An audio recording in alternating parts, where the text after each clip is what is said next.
Today's trip is to the village of Clovelly. This was the main site we wanted to visit today. It's an ancient village, no cars are allowed, very, very steep cobblestones. Could be a challenge to walk back up after we walk down there, even steeper than Robin Hood's Bay, but let's give it a go.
Well, we made it to the bottom of the cliffs and it's well worth the walk down. Let's see if it's well worth the walk back up again.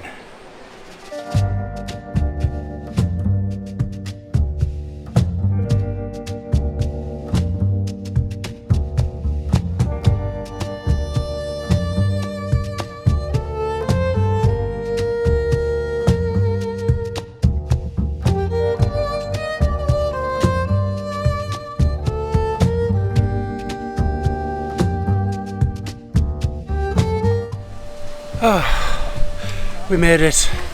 Only just. Don't know whether we'll survive like either, but need to find cream tea. Must find cream tea.